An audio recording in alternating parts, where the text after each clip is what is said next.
नमस्कार मित्रों, astro talkies में आप सभी का स्वागत है। हमारा जो दिसंबर मास के लिए धनु राशि पर फोकस की बात चल रही है, यानी कि धनु राशि पर फिर से एक बार केंद्र बिंदु बनने जा रहा है।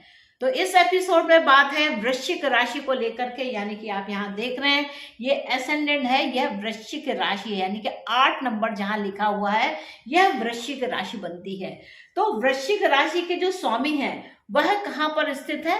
वह मंगल देव होते हैं और यहाँ पर स्थित है, यानी कि लगन को जो है वह मंगल स्वयं देख रहे हैं, यानी कि आप जो भी एफर्ट्स करते हैं उस पर आप अपने आप को केंद्रित करके काम कर रहे हैं, क्योंकि यह यहाँ पर मंगल देव शुक्र की वृषभ राशि में स्थित है।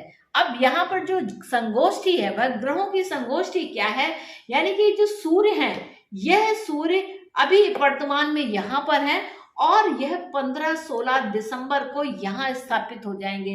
यहाँ पर पहले से ही बुध देव जो है वह 2 दिसंबर से यहाँ पर है और इस मास में 27 दिसंबर तक यह बुध देव यही रहने वाले हैं और इसके साथ साथ 28 और 29 दिसंबर को यह स्थिर हो जाएंगे और फिर यह पुनः यहाँ से वक्रत्व लेकर के वापस आएंगे।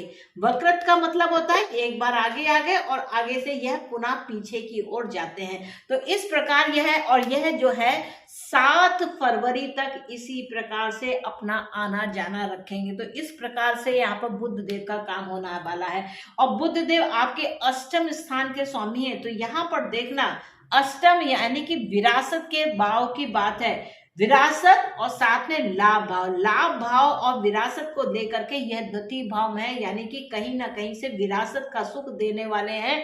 किसी प्रकार से विरासत का धन यहाँ पर प्राप्त होने वाला है, चाहे वह मतलब कोष आपका जो है यानी कि बैंक बैलेंस जो है वह किसी ना किसी प्रकार से यहाँ पर वृद्धि करने वाला है।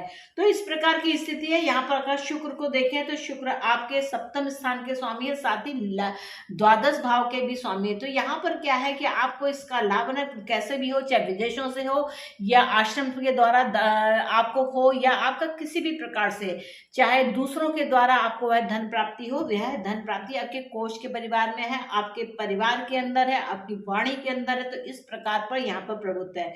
तो ये जो शुक्र है यह आपके जीवन साथी से भी लाभ दिलवाने का काम कर सकते हैं, क्योंकि यहाँ जो शुक्र है उसमें मंगल भी, यानी कि जीवन साथी काफी तीव्र अवस्था में काफी उसकी जो सोच विचार है वह काफी इस समय एग्रेसिव मोड को लेकर के है। और अगर आप कोई पार्टनरशिप्स कर रहे हैं तो उस पार्टनरशिप में भी कुछ ना कुछ यहाँ पर धन की ही बात है।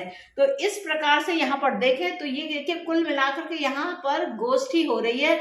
यहाँ पर बुध देव है, यहाँ पर शुक्र देव है, यहाँ पर सूर्य देव है। तो इस प्रकार से द्वितीय भाव यानी कि आपके बैंक बैलेंस का भाव, आपके खान पान का भाव, आपकी वाणी का भाव यहाँ पर आंदोलित है। आप बोलेंगे तो सूर्य के प्रभाव से काफी प्रभावशाली आपकी वाणी होगी।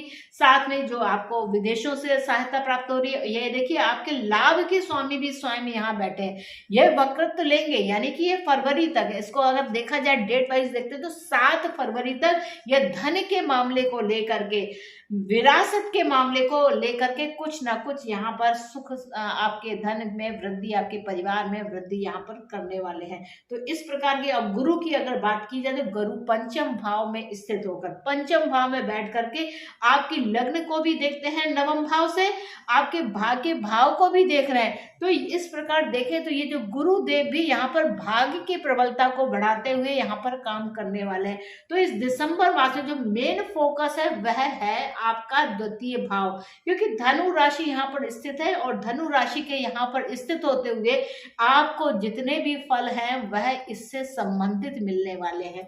और राहु केतु की अगर बात की जाए तो केतु महाराज यहाँ पर द्वादश भाव में है और राहु यहाँ है, यानी कि दुश्मनों का हर प्रकार से दमन करने में सक्षम यह राहु कुछ विशेष प्रकार के फल देने वाले हैं। कि आपके अगर कोई दुश्मन है, आपकी किसी से शत्रुता है, तो वह आपका कुछ भी बिगाड़ नहीं सकते हैं।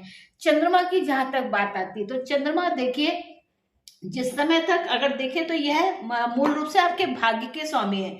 अब यह भाग्य के स्वामी ज्यो ज्यो चलते हैं, यानी कि जब यह उच्च अवस्था में आते हैं, उच्च अवस्था का मतलब है जब यह वृषभ राशि में होते हैं, तो यह अच्छे फल देने वाले, यानी कि जीवन साथी के द्वारा भाग्य में वृद्धि होने वाली है। साथ में अगर देखा जाए तो अगर दो इनके स्वामी है, 4 है, तो ये यहाँ पर आते हैं तो यहाँ थोड़े नीच अवस्था में आते हैं, लेकिन यह जब गुरु की राशि में आते हैं तो आपको यहाँ पर एक अच्छी सुख सौंदर्य देने वाले होते हैं। तो जिस समय यह वीडियो शूट हो रहा है उस समय जो चंद्रमा है वह राहु के साथ स्थित है, यानी कि 5 तारीख को यहाँ, 7 तारीख को यहाँ, और साथ में 9 तारीख को यहाँ, 11 को यहाँ, 13 को यहाँ, और 15 को यहाँ, 17 को यहाँ, 19 को यहाँ, 21 को यह यहाँ पर स्थापित होंगे।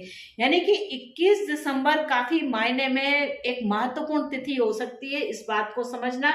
और 21 तारीख के बाद 23 तारीख को यह शनि के साथ संबंध करेंगे, तो ये भाई बहन के रिश्ते में भी यहाँ पर समझने की बात होगी। यानी कि 23, 24, 25 के में 2-2.25 दिन एक राशि में लेते हैं, तो यह जो 2 दिन का समय यहाँ पर होगा तो यह विष योग बनेगा, छोटे तृतीय भाव में बन रहा है, शनि के साथ यहाँ पर चंद्रमा की स्थिति हो रही है। और हालांकि ये जो चंद्रमा है ये धीरे से मूव करके 2 दिन के बाद, यानी कि 25 तारीख के बाद यहाँ आ जाएंगे, 28-29 तारीख तक यह यहाँ आ जाएंगे। तो इस प्रकार यह करते करते यह 15 दिन का इनका यह जो भाग है यह पूर्ण हो जाएगा। तो चंद्रमा इस प्रकार से मूव करते हैं। ऐसी ही स्थिति में जो बाकी ग्रह हैं वह अपनी ही अवस्था में रहते हैं, थोड़ा थोड़ा नक्षत्रों के पदों के अनुसार ये धीरे धीरे बढ़ते रहते हैं, समय के साथ हमें अपने रंग दिखाते रहते हैं और बढ़ते रहते हैं। अब यहाँ पर बात क्या है कि आपको आराधना क्या करनी चाहिए, तो यहाँ पर एक तो गुरुदेव की आराधना, आप अपने परिवार के सुख सौंदर्य के लिए यहाँ पर गुरु की राशि में है, तो गुरुदेव चूंकि आपके पंचम भाव में स्थित है, तो यह गुरु की कोई भी विशेष पूजा, आपके सत्यनारायण की आप पूजा कथा सुन सकते हैं, आप कोई भी विष्णु मंत्र कर सकते हैं, आप माथे पर हल्दी का तिलक लगाएं। इस प्रकार से आप अगर आप काम करते हैं तो आप देखिए आपको गुरु का कितना आशीर्वाद प्राप्त होता है। साथ में जो चंद्रमा है वह आपके पिता के स्थान के स्वामी है, भाग्य भाव के भी स्वामी है। तो ऐसे में अगर आप चांदी के पात्र में जल भर करके उस जल का सेवन करते हैं वह आपके लिए काफी लाभप्रद होता है। अगर उसमें कुछ तुलसी के पत्ते डाल दिए जाएं तो वह और भी ज्यादा गुणकारी हो जाता है, आपके स्वास्थ्य को भी यहाँ पर लाभ देने वाला बनता है। अब जब चंद्रमा यहाँ होंगे तो भी एक विष योग का निर्माण होगा, यानी कि ये जो चंद्रमा है वो अगर यहाँ हो जाए, क्योंकि दृष्टि के माध्यम से अगर देखें तो शनि यहाँ पर सप्तम दृष्टि से डालेंगे और चंद्रमा यहाँ से यहाँ दृष्टि डालेंगे, तो इस प्रकार भी यह एक विष योग बन जाएगा। तो ऐसे में क्या है कि आप चंद्रमा से संबंधित सोमवार के दिन में शिव की कोई भी पूजा करें, शिव पर मात्र आप जल चढ़ा करके भी आप अपने उस दोष से मुक्ति पा सकते हैं। तो मित्रों, अगर आपको मेरा यह एपिसोड अच्छा लगा है तो कृपया चैनल को लाइक कीजिए, इसको शेयर कीजिए और सब्सक्राइब करना बिल्कुल मत भूलें, क्योंकि सब्सक्राइब करेंगे तभी आपको मेरे एपिसोड समय पर मिल सकेंगे। तो मित्रों, मिलते हैं नेक्स्ट एपिसोड में मीन राशि के साथ।